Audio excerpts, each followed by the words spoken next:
Assalamualaikum warahmatullahi wabarakatuh. Saya dengar ada 200 orang yang mengucapkan salam ini. Ternyata ada 10 orang. Alhamdulillah. Alhamdulillahi rabbil alamin. Allahumma salli wa sallim ala sayyidina Muhammadin al-fatihi lima ughliq wal khatimi lima sabaq. ناصر الحق بالحق والهادي إلى صراطك المستقيم وعلى آله وأصحابه حق قدره ومقداره العظيم سبحانك لا علم لنا إلا ما علمتنا إنك أنت العليم الحكيم ولا حول ولا قوة إلا بالله العلي العظيم رب اشرح لي صدري ويسر لي أمري واحلل عقدة من لساني يفقهوا قولي أما بعد. Bapak-bapak, ibu-ibu, jamaah Majelis Ta'lim Masjid Nurul Hikmah yang dimuliakan, dibanggakan oleh Allah Subhanahu wa taala. Alhamdulillah, tak henti-hentinya kita memanjatkan puji dan syukur kita kehadirat Allah Subhanahu wa taala yang telah banyak memberikan kenikmatan kepada kita, terutama kenikmatan kesehatan sehingga kita bisa hadir di majelis ilmu yang sangat dimuliakan oleh Allah dan Rasul-Nya, serta di tempat yang sangat diberkahi oleh Allah Subhanahu wa taala. Karena itu, karena aktivitas pengajian kita adalah sesuatu yang diberkahi di tempat yang juga diberkahi, maka untuk menambah pahala kita niatkan ketika hadir di sini adalah iktikaf. Sama-sama kita doa, Bu. Kita niatkan nawaitul iktikafa fi hadzal masjidi ma dumtu fihi. Artinya kita tidak hanya dapat pahala mengaji, tapi juga dapat pahala iktikaf. Itu yang terpenting. Karena apalagi yang bisa kita lakukan di dalam kehidupan dunia ini selain kita memperbanyak kebaikan, memperbanyak investasi akhirat kita. Maka apapun kebaikan yang kita lakukan harus diniatkan karena Allah dan untuk mendapatkan keridhaan Allah Subhanahu wa taala. Pada kesempatan pengajian waktu duha ini kita akan membahas seperti biasa, kajian kita secara tematik adalah membahas tentang khosais suwar wa ayatin minal Qur'an. Khasiat surat dan ayat-ayat yang ada dalam Al-Qur'an. Nah, pada kesempatan pertemuan kali ini yang kita akan bahas adalah surat An-Nas. Surat An-Nas ini arti An-Nas adalah manusia, An-Nas. Kata An-Nas nanti jamaknya Al-Insan. Kata Al-Insan itu diambil dari kata Nasya. Kata Nasya itu artinya lupa. Maka kenapa dinamakan manusia itu insan? Linisyanihi dalam bahasa Arab, karena manusia itu suka lupa. Maka disebut dengan insan. Kalau dia lupa, alami, natural. Tapi kalau dia lupa melakukan sesuatu yang tidak baik, maka fastaghfaru lidunubihim. Harus segera minta ampun kepada Allah Subhanahu wa taala. Itu ciri orang bertakwa. Kalau dia melakukan kesalahan, langsung istighfar. Langsung taubat. Kenapa? Kalau kita tidak istighfar, kita tidak taubat, itu menggumpat. Kalau dia menggumpal, susah nanti dihilanginnya. Ibarat noda, kalau kita enggak langsung hilangin tuh, maka dia akan sulit dihilangkan nanti. Kenapa? Udah menyatu. Kalau udah menyatu sulit. Maka kalau ada kesalahan kita, langsung istighfar kepada Allah. Kalau kita kesalahannya kepada manusia yang lain, langsung minta dimaafkan, minta dihalalkan. Tadi saya pernah mengatakan Anda begini-begini, mungkin Anda nggak suka. saya minta maaf. Jadi begitu caranya, supaya jangan sampai mengumpul. Kenapa?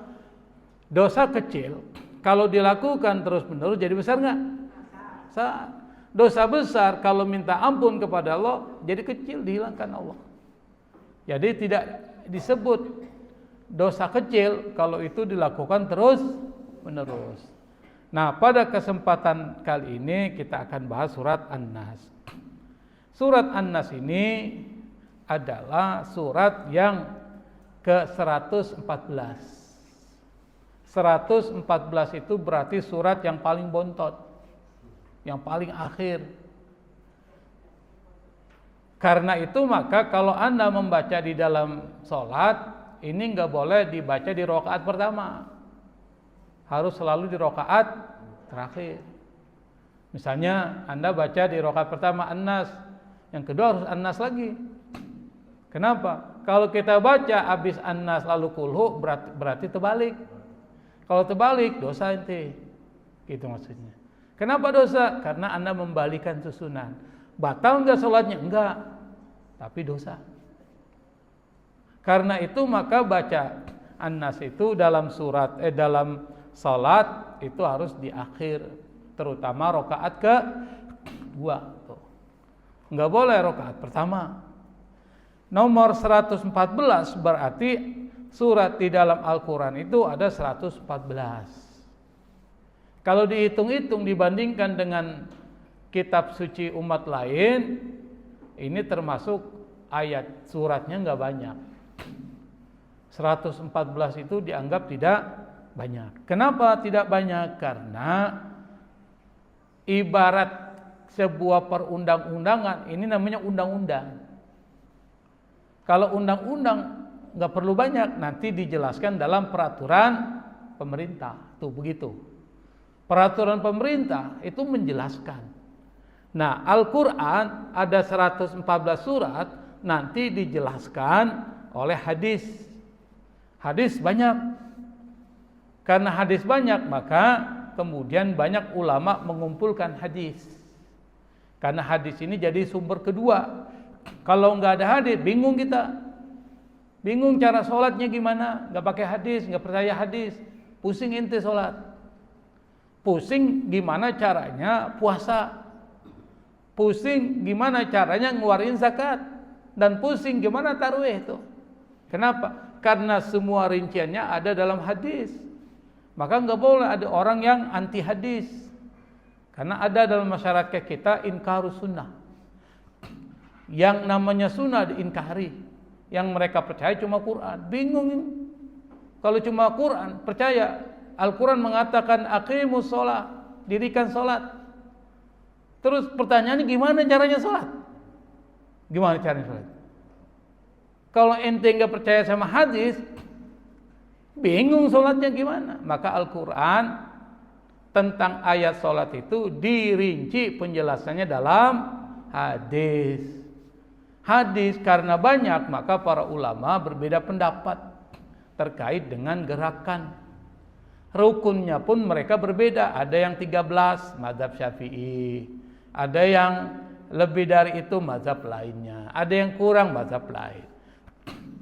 Maka terjadi perbedaan pendapat dalam persoalan teknisnya. Tapi substansi sholat nggak ada orang ikhtilaf. Nggak ada satupun ulama ikhtilaf. Nomor 114 di dalam Al-Quran ini surat An-Nas, termasuk surat yang turun di Mekah. Kenapa turun di Mekah? Karena surat ini termasuk surat yang bicara tentang tauhid, bicara tentang Allah. Dan yang kedua, ayatnya pendek-pendek. Salah satu ciri dari surat yang turun di Mekah itu adalah ayatnya pendek. Kenapa pendek? Logis, masuk akal. Karena ayat bicara tauhid. Kalau ayat-ayat bicara tauhid nggak boleh panjang. Bingung.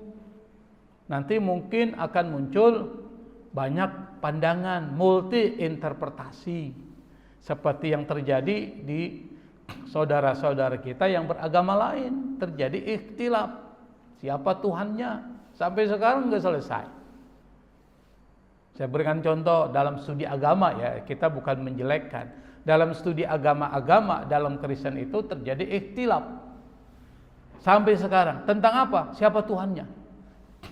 Ada yang mengatakan 3. Ya Bu ya, yang disebut dengan Trinitas. Siapa? Tuhan Bapa, Tuhan Anak, dan Ruhul Kudus. Tuh, 3 kan?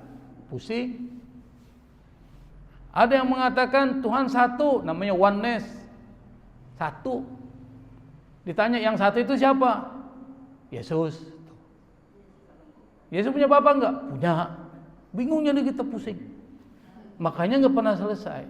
Salah satu cara untuk menjatuhkan teologi mereka adalah dengan ketuhanannya mereka udah kalah oleh Islam. Tapi Islam kalau bicara tentang tauhid singkat. Qul huwallahu ahad, Allahus samad, lam yalid wa lam yulad wa lam yakul lahu kufuwan ahad. Itu ayat atau surat mengkritik agama sebelumnya yang Tuhannya banyak. Hindu Tuhannya banyak. Apa Tuhannya Hindu? Dewa apa? Brahma, Wisnu, Siwa, 3. Trimurti. Ya kan? Tri juga. Nah, kalau ditanya misalnya siapa yang menciptakan alam dalam agama Hindu? Dewa siapa? Dewa siapa Bu? Ibu nggak belajar SD ini. Dewa siapa Pak? Dewa? Dewa siapa? Dewa 19, bukan. Dewa 19 sih penyanyi. Dewa Wisnu. Tuh. Udah dibangun dirusak. Sama dewa siapa? Dewa Siwa. Lucu ya. Habis dibangun dibongkar lagi. Nggak jadi-jadi kan? Nggak jadi. Lucu. Tuhan kita jelas. Ditambah lagi dengan surat An-Nas yang kita nanti akan bahas. Bisa dipahami ya? Ini profilnya. Profil nggak usah panjang-panjang. Yang penting kita tahu surat An-Nas ini turunnya di Mekah. Kita tahu surat yang terakhir. Yang ketiga kita tahu bahwa surat ini bicara terkait dengan tauhid dan minta perlindungan kepada Allah Subhanahu wa taala. Yang penting itu intinya. Lalu apa keistimewaan? Khasais di dalam bahasa Arab disebut dengan khasais atau khasisah atau khawas. Keistimewaan dari surah An-Nas sekali lagi sama dengan Al-Falaq. Karena Al-Falaq dan An-Nas itu seperti kembar. Karena dia seperti kembar, maka apa yang ada pada Al-Falaq ada di An-Nas. Kembar. Ibu kalau lihat orang kembar, sama nggak sih? Hampir sama itu mukanya, matanya, rambutnya sama. Mungkin ada yang berbeda, tapi susah dikenali perbedaannya. Sampai bapaknya aja bingung, ya kan? Ini yang namanya Umar sama Utsman yang mana nih? Ya kan? Bingung tuh, kenapa? Saking kembarnya. Maka surat An-Nas ini termasuk surat perlindungan. Surat yang dikhususkan oleh Allah diturunkan buat umat Islam untuk minta perlindungan. Resepnya Allah kasih. Ibarat dokter nih, Allah sebagai dokternya penyembuh yang melindungi, maka Allah kasih resepnya nih. Kalau ente mau minta perlindungan nih, baca nih surat Nas, gitu maksudnya. Dikasih resepnya. Tapi Allah raja di atas raja, dokter di atas dokter. Nggak mungkin Allah nggak menyembuhkan kalau Allah kasih resep. Ibu kalau mau berobat ke dokternya yang profesional atau dokter ijazah palsu? Hah? Yang profesional dong, ya kan? Kalau dokter profesional, yang dokter umum atau spesialis? Spesialis tuh. Kalau spesialis Bu, obatnya manjur, dia tahu betul tuh. Kalau ibu berobat ke dokter spesialis langsung dikasih resep, kira-kira dijalanin nggak resepnya tuh? Jalanin tuh. Ente kalau mau sembuh ya beli tuh resepnya. Mahal, nggak penting, yang penting gue sembuh. Yang namanya dokter spesialis mahal, periksa aja 500.000. belum obatnya. Itu yang 500.000 dianggap masih murah itu. Suntik ini tangan kaku begini disuntik 1 juta tuh misalnya, saking mahalnya tuh. Tapi kita laksanain. Ini yang kasih resep siapa? Ini Allah. Siapa Allah? Yang maha menyembuhkan, yang maha melindungi, yang nyiptain manusia, yang nyiptain alam semesta. Kok yang maha ini kita nggak jalanin? Tuh. Sementara dokter spesialis yang kita bayar dengan harga yang mahal kita jalanin tuh. Dokternya Allah Subhanahu wa taala yang Allah nggak minta bayaran. Allah minta bayaran nggak kalau ente baca surah An-Nas? Minta nggak? Enggak. Kok susah bacanya?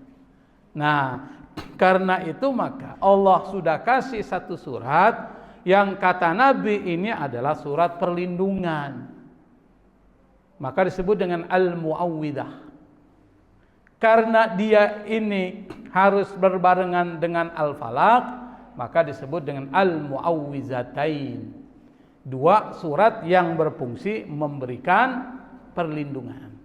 Tuh.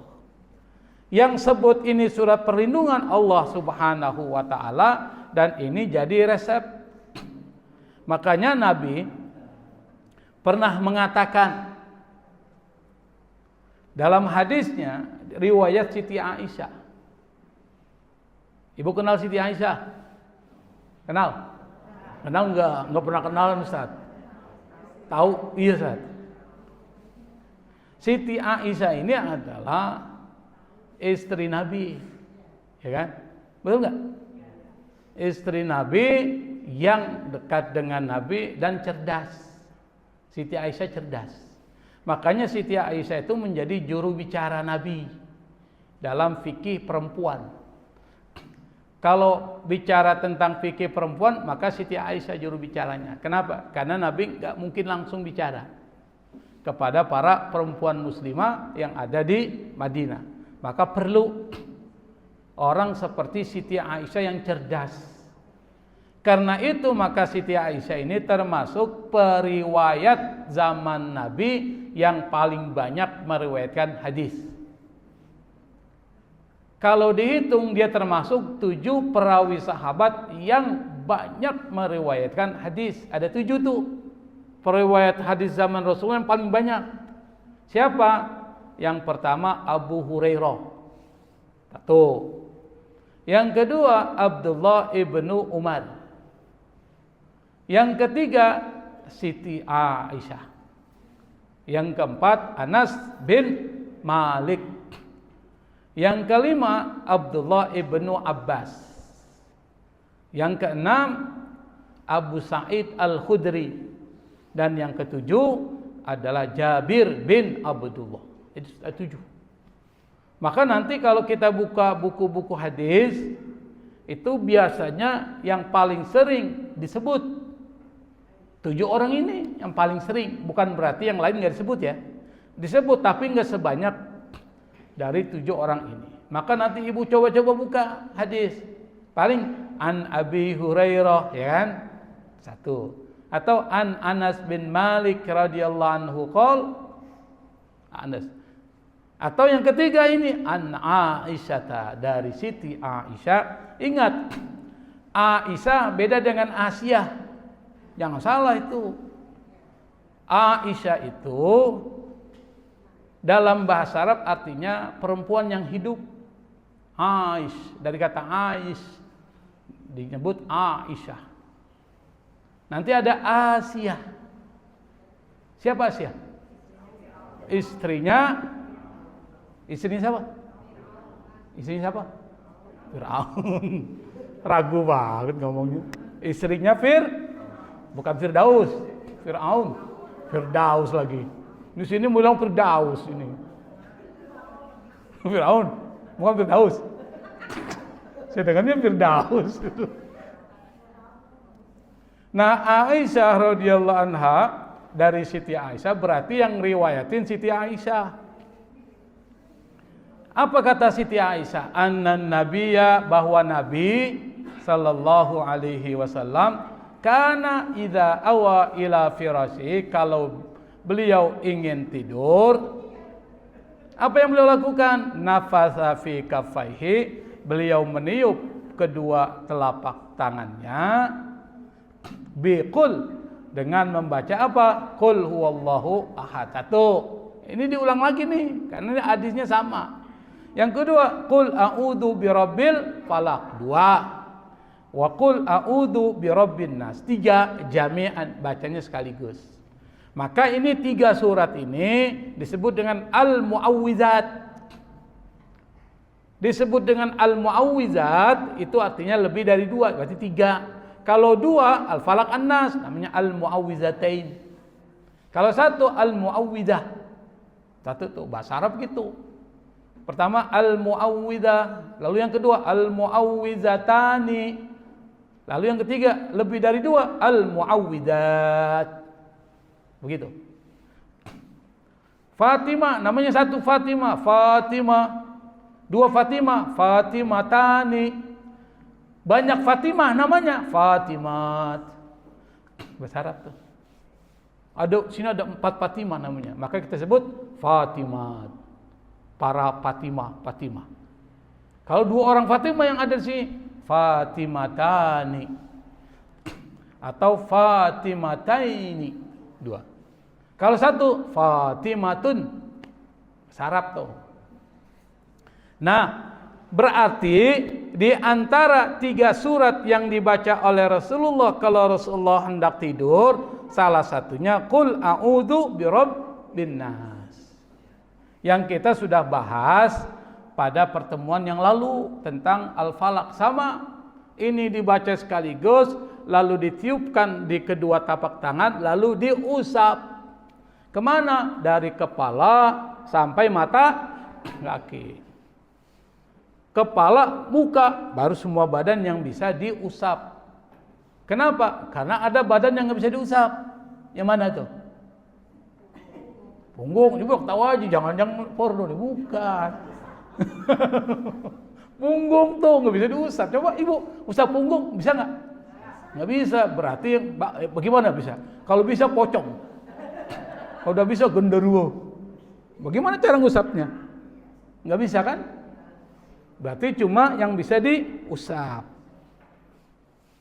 Jangan ketawa nanti porno lagi. Oh, bukan itu. Gimana cara ngusapnya? Tuh, jadi semua anggota badan yang bisa disentuh diusap tuh. Tujuannya apa? Perlindungan. Nanti kita akan bahas gimana cara melaksanakan, mengimplementasikan surat An-Nas dalam kehidupan kita. Yang kedua, buat ruqyah. Apa itu ruqyah? Ngobatin orang dan diri sendiri sama. Kalau ibu ada penyakit nih, selain sudah ke dokter, jangan lupa baca juga ini surat ruqyah. Qul al-falaq an-nas, itu ruqyah. Kenapa? Karena surat ini adalah surat yang dikaitkan dengan al-falaq. Al-Falaq punya sebab turunnya, yaitu menjaga dari sihir. Sihir. Kalau santet itu sama dengan sihir. Maka kalau orang disantet, diperiksa di dokter, sehat, nggak ada penyakit, tapi berbaring terus, nggak bisa berdiri, nggak bisa bangun, berarti ada penyakit lain, yaitu penyakit yang disebabkan oleh gangguan sihir. Maka salah satu caranya adalah Anda harus meruqyah, baik dengan orang lain yang tugasnya meruqyah tuh ngebuin orang, dan biasanya dibaca juga surah An-Nas, atau baca namanya self terapi, terapi diri sendiri. Yang bagus terapi diri sendiri kita rutin baca. Maka sebelum kena gangguan sihir kita baca sehari-hari, karena itu akan menolak. Ya kan? Ibu pernah kena sihir nggak? Nggak pernah kan? Ya karena Allah jaga. Yang kedua, orang nyihir ngapain juga? Duit kagak punya.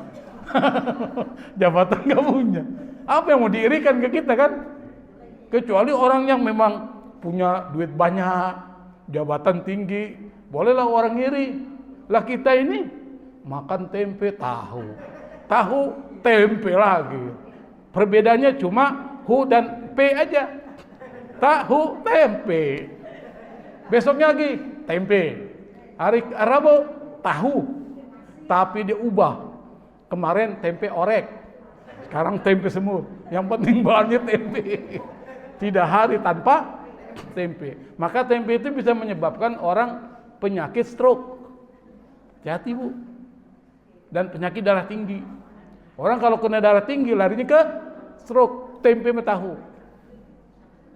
Hati-hati makan tempe sama tahu Bu. Karena ada cerita nih Bu. Cerita. Suaminya meninggal gara-gara tempe sama tahu. Istrinya tiap hari masaknya tempe tahu. Tempe tahu, suaminya emosi.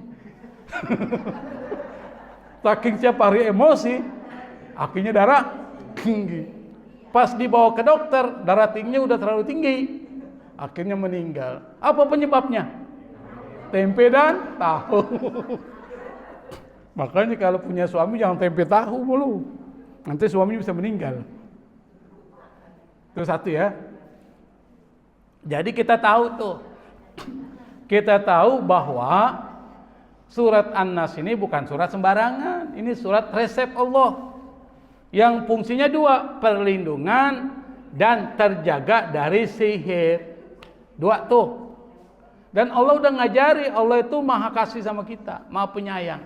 Cuma kitanya jarang baca. Kitanya nggak terlalu percaya tuh. Buktinya apa? Nggak dibaca, berarti nggak percaya banget tuh. Nah, yang berikutnya adalah apa tema dari surat An-Nas? Coba Ibu baca surat An-Nas. Siapa yang mau baca surat An-Nas? Hafal nggak Bu? Apa nggak Bu? Ada yang sini yang nggak hafal surat An-Nas? Ada nggak? Nggak ada. Kalau ada yang nggak hafal, keluar aja, keluar. An-Nas saya kagak hafal. Anak kecil aja sambil tidur dia hafal. Qul a'udzu birabbin nas. Malikin nas. Jangan malikin nas, salah. Malikin nas. Ilahin nas. Min syarril waswasil khannas. Alladzi yuwaswisu fi sudurin nas. Minal jinnati wan nas. 6 ayat tapi temanya luar biasa. Apa? Tema pertama adalah minta perlindungan kepada Allah. Di mana ayat yang bicara tentang perlindungan? Qul a'udzu birabbin nas. A'udzu. Kata a'udzu itu artinya minta perlindungan. Aku berlindung. Kepada siapa? Rabbin nas. Tuhan manusia. Siapa? Ilahin malikin nas dulu. Malikin nas. Raja manusia. Ilahin nas. Sesembahan manusia. Jadi 3 tuh Allah nyipati. Kenapa kita minta perlindungan kepada Allah? Allah yang jawab. Tuh. Kenapa kita minta perlindungan kepada Allah dan Allah suruh minta perlindungan sama Dia? Allah jawab, karena Allah Rabbun nas. Allah itu adalah Tuhannya manusia. Apa kata-kata Rabb itu? Kata Rabb itu dalam bahasa Arab artinya ngatur, nyiptain, mengatur, memberikan rizki, memelihara dan membuat Anda hidup tuh. Itu Rabb. Makanya dalam bahasa Arab, ibu rumah tangga dalam bahasa Arab disebut dengan Rabbatul Manzil. Kenapa? Karena yang ngatur rumah tangga siapa? Yang nguasai siapa? Rumah. Bapak tuh nggak nguasai rumah itu. Coba aja bapak main macam-macam di rumah, diusir sama istri, ya kan? Padahal yang di rumah siapa? Coba tiba-tiba lagi ngerokok, lempar rokok di situ, domeli enggak? Kenapa domeli? Karena bukan takut kebakaran, kan udah mati. Karena yang membersihkan rumah siapa? Yang bikin rumah jadi indah siapa? Isbu, itu namanya Rabb. Allah itu Tuhan manusia. Yang ngatur, yang menciptain manusia siapa? Allah. Yang memberikan hidup sama manusia siapa? Yang membuat manusia besar sampai dia besar umur sekian. Allah. Yang ngasih makan Allah, semuanya Allah Subhanahu wa taala. Maka disebut dengan Rabbun Nas. Kita berlindung kepada Allah, Tuhan manusia. Allah jawab. Bukan cuma sekedar Tuhan, tapi Malikin Nas. Dalam bahasa Arab, Malikin Nas itu raja, tapi kita baca Malikin Nas. Malik dengan Malik itu artinya sama. Maka dalam surat Al-Fatihah ada Maliki Yaumiddin. Itu panjang, tapi dalam An-Nas Malikin Nas. Artinya sama. Artinya adalah raja. Kalau raja, apa ciri-ciri raja? Pertama, yang menguasai wilayah. Betul kan? Yang kedua, yang ngatur wilayah itu. Yang ketiga, yang melindungi wilayah. Itu raja. Kalau bahasa kita presiden. Tapi presiden dengan raja lebih kuasa raja. Karena raja yang atur dia sendiri itu. Kalau presiden harus ada DPR. Kalau ini enggak, dia ngatur sendiri itu. Itu raja tuh. Maka kalau dia adalah raja manusia, maka yang ngatur, yang melindungi, yang semuanya itu adalah siapa? Malikin Nas, Allah Subhanahu wa taala. Yang melindunginya Allah. Karena Allah melindungi itu. Karena Allah adalah Rabbun Nas, Malikin Nas, maka minta perlindungan hanya kepada Allah. Gitu maksudnya. Jangan kepada yang lain, minta perlindungan sama pimpinan. Minta perlindungan sama bodyguard misalnya. Minta perlindungan sama security jadi tembak mati, minta perlindungan sama dia. Minta perlindungan yang tidak mati, tidak ngantuk, yaitu Allah Subhanahu wa taala yang menguasai semua, yang menguasai dan menjadi raja manusia. Karena itu maka Allah yang pantas disembah. Karena pantas disembah, ente minta perlindungan sama dia, yaitu Ilahin Nas. Itu satu paket. Qul a'udzu birabbin nas, malikin nas, ilahin nas. Satu paket. Rabbun Nas, Malikin Nas, Ilahin Nas. Itulah alasan supaya kita berlindung kepada Allah. Karena itu Allah memiliki sifat tiga, Rabbun Nas, Malikin Nas, Ilahin Nas. Maka cuma Allah Subhanahu wa taala yang disembah. Bukan harta, bukan jabatan, bukan posisi, tapi Allah Subhanahu wa taala. Gimana nyembah Allah? Yang pertama, semua aktivitas ibadah kita khusus karena Allah. Bukan karena orang, bukan karena minta promosi, bukan karena jabatan. Anda berbuat baik karena Allah, bukan supaya dipuji orang, bukan. Kalau Anda berbuat baik karena dipuji oleh orang, maka Anda jadikan orang sesembahan dong. Itu tauhid kita. Allah yang pantas disembah dan tidak ada sembahan selain Allah Subhanahu wa taala. Maka semua aktivitas kita tujuannya ikhlas karena Allah, mencari keridhaan Allah. Itulah nanti kita akan bahas dalam manajemen qalbu, dalam tazkiyatun nafs. Itu kan dibahas di situ. Di sini enggak saya bahas. Tetapi menjadikan Allah sebagai sesembahan, semua aktivitas kehidupan kita serahin sama Allah. Itulah muslim. Nah kalau ditanya, ente muslim enggak? Muslim. Mana buktinya?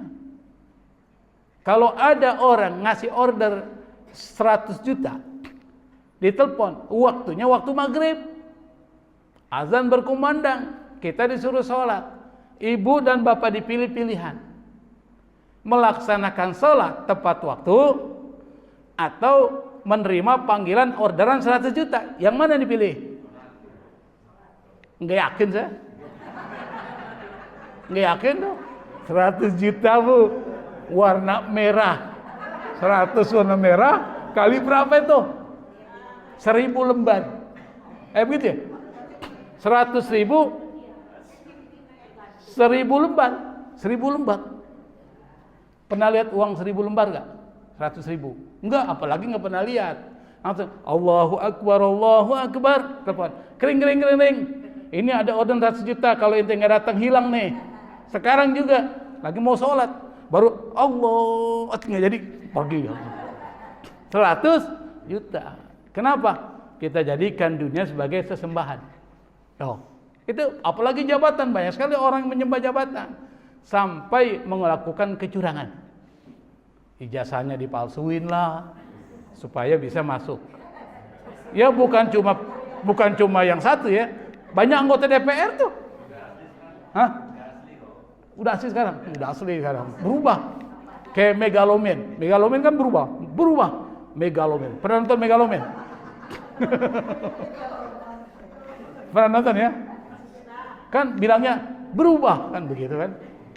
Dari palsu jadi asli. Artinya apa? Banyak cara orang menggunakan sesuatu yang tidak baik untuk menyampai jabatan. Ini yang sembah apa? Jabatan. Banyak orang menggunakan cara untuk mengambil harta yang tidak legal. Korupsi misalnya. Itu namanya menyembah harta. Nah, yang seperti itu tauhidnya lemah.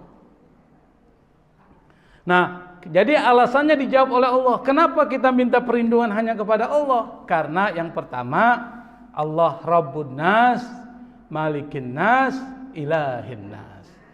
Dijawab oleh Allah. Jadi yang jawab langsung Allah. Kalau Allah yang jawab, benar nggak di jawabannya? Coba yang dia bilang nggak benar, coba bilang. Ada yang bilang nggak benar nggak? Nggak berani itu. Benar tuh pasti kan? Kalau kita yang jawab, belum tentu benar. Yang kedua, minta perlindungan harus ada objeknya. Minta perlindungan dari apa? Kalau kemarin min syarri apa? Al-Falaq apa? Ada berapa tuh Al-Falaq? Yang pertama dari kejahatan manusia. Yang kedua dari kejahatan malam. Yang ketiga kejahatan para penyihir. Yang keempat kejahatan dari orang yang hasad. Itu kan Al-Falaq. Nah, An-Nas kejahatan dari apa? Min syarril waswasil khannas. Dari kejahatan was-was. Apa itu was-was? Bisikan jahat. Bisikan jahat yang masuk ke hati manusia, dibisikin kita. Misalnya mau sholat, jangan capek, tuh dibisikin tuh. Terus ngelihat ada uang, kesempatan. Kapan lagi diambil tuh uang 100 juta itu? Sholat masih bisa kapan-kapan. Masih banyak waktu sholat. Besok juga bisa. Sholat masih ada tuh 5 waktu. Bisikin sama setan. 100 juta kapan lagi? Oh, dibisikin kan? Ternyata bisikannya lebih kuat. Bisikan dahsyat. Sehingga membuat kita, udahlah maghrib gampang gue tinggalin. Masih ada waktu maghrib besok. Sekarang gue pergi. Ambil 100 juta, pulang udah isya. Berarti tinggal maghrib nggak? Tinggal. Besok gue kodok tuh. Padahal mengkodok maghrib tuh kalau ninggalinnya tidak sengaja. Tapi kalau kita mungkin masih muda tuh suka ngelupain sholat, ya kita harus bayar, Bu. Ibu ini balik umur berapa, Bu? Umur berapa balik? Umur 12 tahun. Masa 12 tahun balik? Itu namanya genit. Berapa tahun, Bu? 14. Anggap aja 15.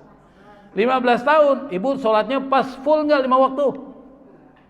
Enggak, masih genit. Tuh. Ya kan?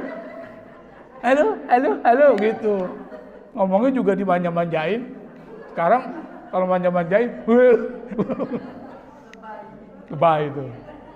Nah, karena kita mungkin pernah ada yang sholat ditinggalin, dibayar. Kodok namanya. Kenapa? Utang sama Allah kok nggak dibayar? Sama manusia aja dikejar-kejar kita. Sama Allah ini bayar. Makanya waktu kita jangan banyak dihabisin nongkrong. Habisin apa? Bayar utang sama Allah. Misalnya maghrib dulu pernah lupa nggak sholat waktu masih muda. Ya bayar tuh. Kapan? Bisa dibayar di waktu sekarang nih sholat maghrib nih kodok. Kok waktunya waktu duha saat nggak apa-apa namanya kodok. Kodok itu kan sholat di luar waktu. Kalau yang di dalam waktu namanya ada. Makanya kalau Anda sholat maghrib di waktu maghrib namanya adaan. lillahi ta'ala. Tapi kalau sholat maghrib di luar waktu maghrib namanya qadhaan. Misalnya Bapak Ibu habis pergi jauh, sholat subuh ketinggalan, pas bangun udah matahari bersinar jam 7. Kenapa? Kecapean, lupa Ustadz. Kira-kira wajib nggak sholat subuh di situ? Wajib, namanya qadha. Berarti qadhonya di luar waktu nggak? Itu namanya qadha. Nah, kalau ada waktu-waktu luang, apalagi dikit lagi bulan Ramadan Ibu, qadhain yang banyak. Misalnya habis sholat subuh, gue mau qadha sholat subuh gue yang banyak hilang nih, tambahin 2, 10 jadi 20, hilang tuh 10. Habis itu qadha lagi sholat sholat zuhur, qadha. Habis itu asar qadha, semampu kita. Kenapa? Bayangkan kalau 5 tahun kita nggak sholat gara-gara kita masih muda itu, 5 tahun. Berarti berapa waktu kita hilangin? 5 tahun Bu. 5 tahun berapa hari? Berapa hari? 365 kali 5 berapa hari itu? Banyak. Banyak. Itu yang males ngitung. Banyak. Kalau banyak berarti sholatnya banyak ketinggal tuh. Anggap aja 365 kali 5 tahun. Berapa Bu?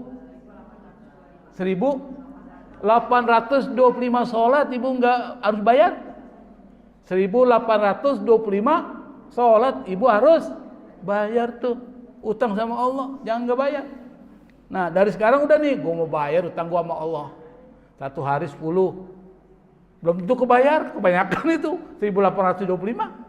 Itu kalau 5 tahun. Bayangin kalau 10 tahun. Bayangkan tuh. Tapi kita sholatnya semampu kita. Namanya qadhaan. Nah, kenapa berlindung dari was-was penting? Nih, ini ada satu penelitian, Bu. Kenapa kita harus minta perlindungan sama Allah dari was-was bisikan setan? Kenapa? Karena kalau setan itu membisiki kita, maka akan terjadi perubahan. Perubahan apa? Kejiwaan. Namanya psikologis, ilmu psikologi. Apa perubahannya? Pertama, Anda jadi ragu. Mau sholat nih, Allah, jadi. Pas imam udah assalamualaikum warahmatullahi masih Allah, bagaimana tuh orang udah selesai? Tuh gara-gara was-was tuh, namanya obsessive thoughts. Jadi pikiran itu keraguannya terlalu berlebihan. Kalau orang terkena was-was, dia nggak yakin Bu dengan apa yang dia lakukan. Wudunya dia nggak yakin. Sah nggak gue tadi wudu ya? Jangan-jangan nggak sah. Dia ulang lagi wudunya. Habis wudu muncul lagi was-was. Kira-kira sah nggak ya? Wudu lagi. Ini orang udah komat. Udah Allahu Akbar. Asyhadu an la ilaha illallah masih wudu aja dia. Allah.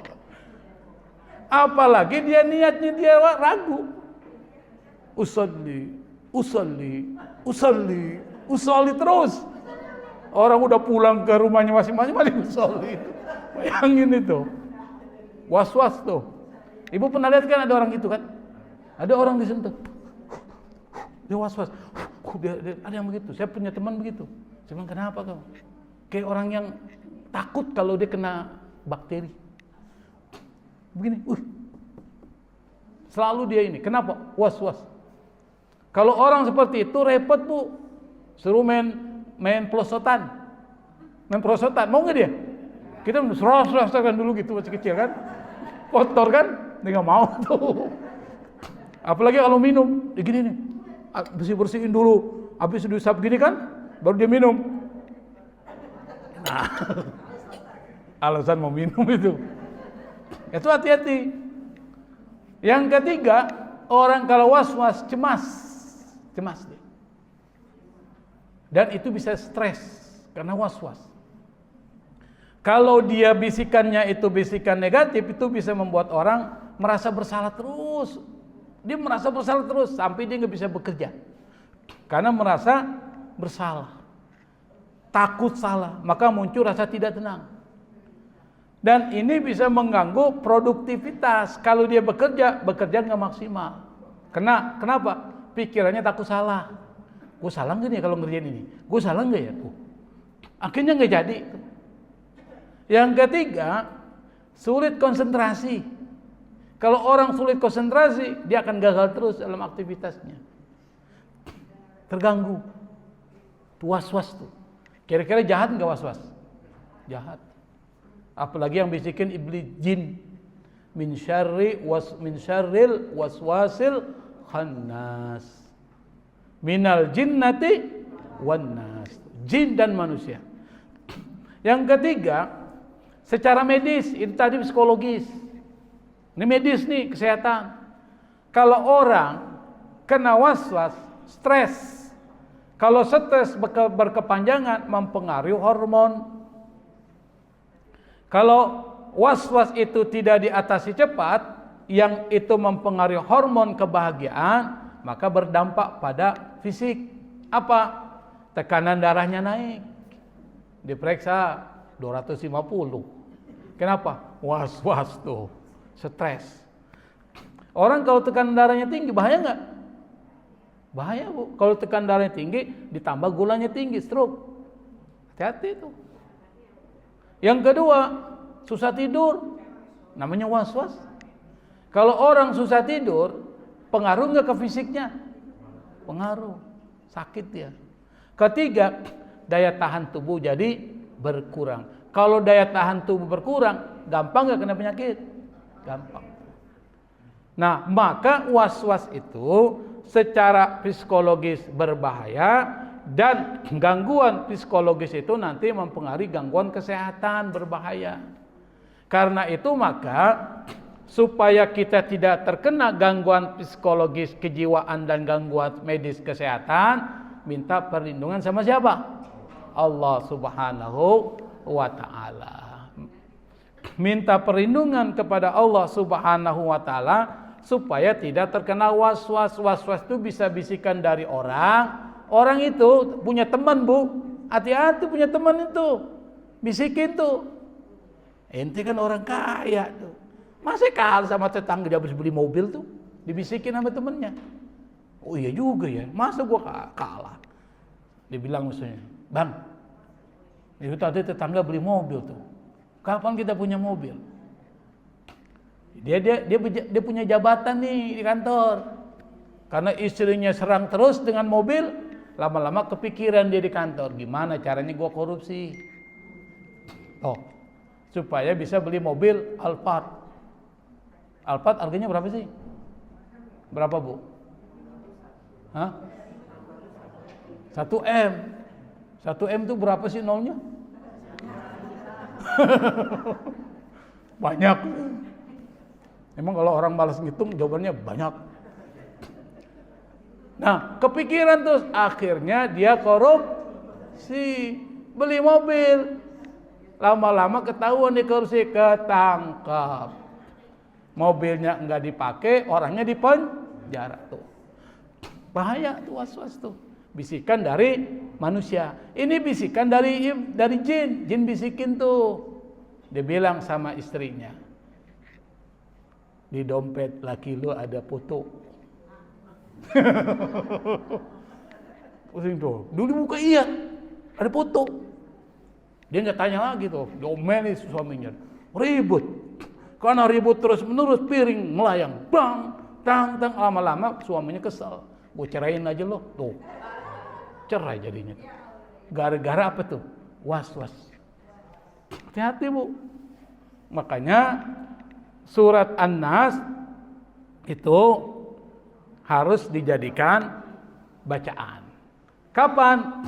Yang pertama, jadikan bacaan saat Anda selesai sholat 5 waktu. Jadi rutin wiridan tuh dibaca supaya Allah lindungi. Wiridan misalnya habis sholat subuh dibaca enggak tuh Al-Ikhlas, Al-Falaq, An-Nas, baca enggak? Baca.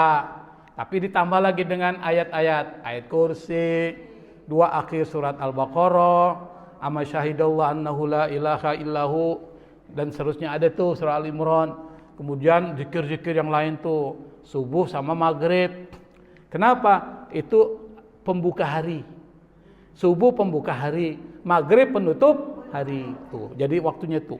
Di situ waktu-waktu yang kritis tuh. Maghrib banyak jin keluar. Maka disuruh masuk ke dalam, zikir, baca Quran. Subuh juga sama, di situ waktu berkah. Jangan habiskan waktumu dengan yang lain kecuali yang berkah-berkah. Maka banyak pengajian subuh. Saya kalau habis siap Ahad itu banyak pengajian subuh. Ahad sama Sabtu itu pengajian subuh. Kenapa? Isi waktu subuh dengan yang berkah, yang berkah-berkah.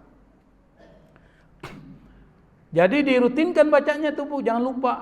Ditambah lagi, jangan cuma waktu subuh dan maghrib, tapi ditambah juga zuhur, asar, apalagi isya ditambah tuh.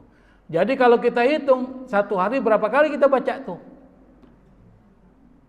Kita bisa baca minimal 5 kali 3 surat itu dibaca. Kalau 5 kali baca rutin, pasti Allah lindungi. Dari apa? Salah satunya kejahatan dari was-was, baik dari manusia maupun dari jin. Karena itu maka banyak orang-orang yang menjadikan surat ini ditambah lagi dengan surat An-Nas, Al-Falaq itu menjadi bacaan rutin. Misalnya saya beri contoh. Dulu ada sahabat Nabi. Ini diriwayatkan oleh Imam Al-Baihaqi. Imam Al-Baihaqi ini adalah kolektor hadis. Dia punya satu kumpulan hadis sama dengan Bukhari, Muslim, Abu Daud itu sama tuh. Dia ngumpulin hadis. Di dalam hadis itu dia cerita tentang ada sahabat yang diganggu jin sampai kesurupan. Diganggu. Karena orang kesurupan itu diganggu jin. Lalu kemudian Rasulullah datang, Rasul mengatakan kepada dia, coba inti baca Al-Falaq dan An-Nas. Akhirnya dia baca itu Al-Falaq An-Nas rutin tuh, tiap hari dibaca tuh, tiap hari. Akhirnya gangguan itu hilang. Kenapa? Karena jin nggak berani. Karena ini surat Allah turunkan dan udah jadi resepnya. Dan jin takut sama Allah. Karena di dalam surat ini bicara tauhid. Itu satu. Ada seorang ulama namanya Ibnul Qayyim Al-Jauziyah, murid Ibnu Taimiyah. Ada satu kitab, kitabnya tebalnya segini namanya Zadul Ma'ad. Saya punya kitabnya itu. Tapi saya nggak bawa ke Jakarta. Saya tinggal di Palu. Saya pernah tinggal di Palu itu 23 tahun, Bu. Dosen di UIN Dato Karama Palu. 2022 saya minta izin pindah ke UIN Jakarta. Karena jaga bapak yang umurnya sudah hampir 100 tahun, nggak ada yang jaga. Maka saya minta jaga. Tapi saya nggak tahu apakah saya balik lagi ke Palu, nggak tahu. Nah, itu di sana tuh di Palu masyarakatnya termasuk masyarakat yang agak sedikit, ya namanya orang Sulawesi ya, agak sedikit keras. Nah, karena itu maka mereka ini untuk membuat kekerasan hatinya itu banyak diajak untuk berzikir.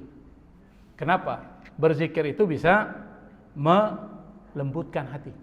Lembut. Ala bizikrillahi tatmainnul qulub. Dengan zikir kepada Allah hati jadi tenang. Nah, salah satu bagian dari zikir ini baca surat ini. Surat An-Nas. Nah, Ibnul Qayyim Al-Jauziyah beliau dalam kitab Zadul Ma'ad itu menganjurkan kepada orang yang sakit meruqyat dirinya itu dengan menggunakan 2 surat ini. Ruqyat. Ruqyat itu ngobatin diri. Jadi ibu tuh setiap hari harus ngobatin diri, terapi. Karena kita nggak tahu ada nggak orang yang ngirim-ngirim ke kita nggak tahu.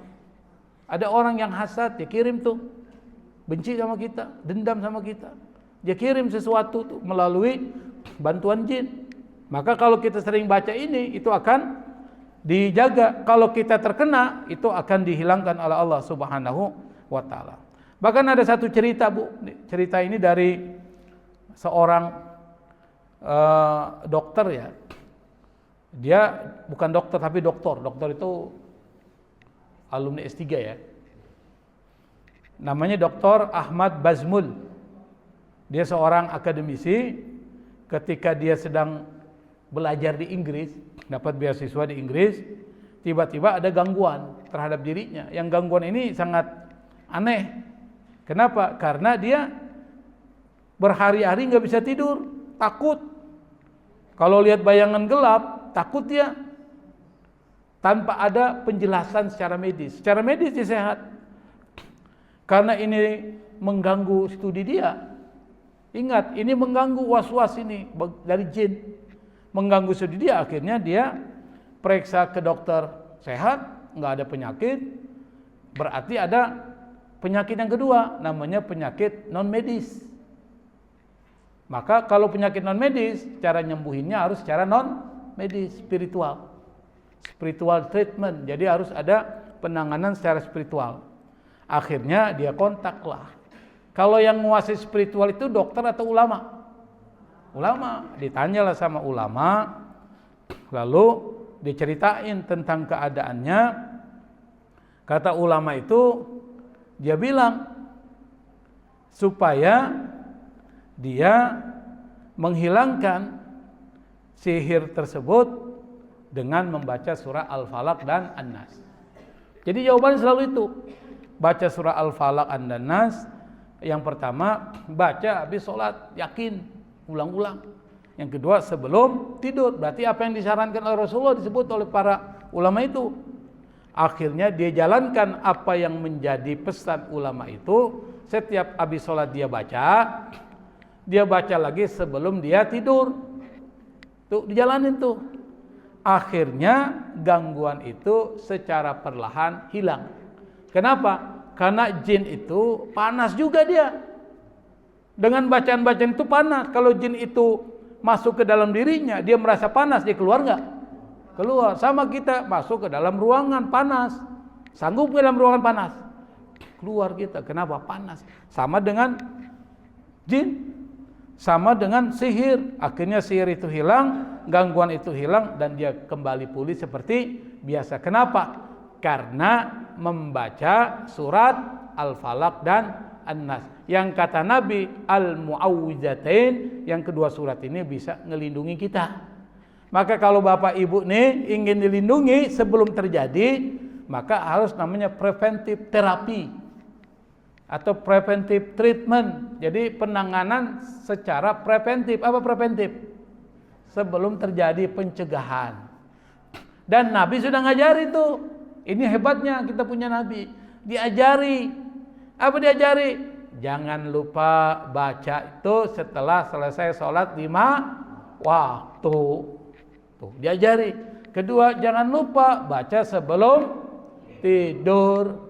Yang ketiga, kalau sakit-sakit dikit tuh jangan lupa baca Al-Falaq dan An-Nas. Jadi 3 itu diajarin Rasulullah. Nah, kalau kita udah tahu, jalanin supaya kita bisa terhindar dari was-was. Bukan cuma was-was, Al-Falaq juga kita udah pelajari itu, terhindar dari apa yang disebutkan dalam surah Al-Falaq dan juga apa yang disebutkan dalam surat An-Nas. Berarti lengkap tuh. Itulah Islam.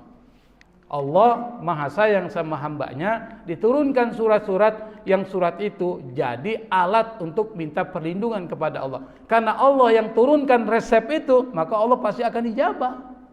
Tuh maksudnya gitu. Karena itu sekali lagi rutinkan Bu, Pak ya, baca itu tadi Al-Falaq An-Nas sama Kulhu, jadi 3 satu paket. Baca setiap sholat, habis sholat, sebelum tidur, dan pada saat meruqyah diri kita kalau kita ada penyakit-penyakit. Saya pikir ini bisa saya sampaikan, sudah 9:30, masih ada waktu 30 menit. Mudah-mudahan dengan surat An-Nas ini kita bisa menjadi orang yang lebih dekat dengan Allah, dan kedua minta perlindungan hanya kepada Allah Subhanahu wa taala. Wallahul musta'an. Wassalamualaikum warahmatullahi wabarakatuh.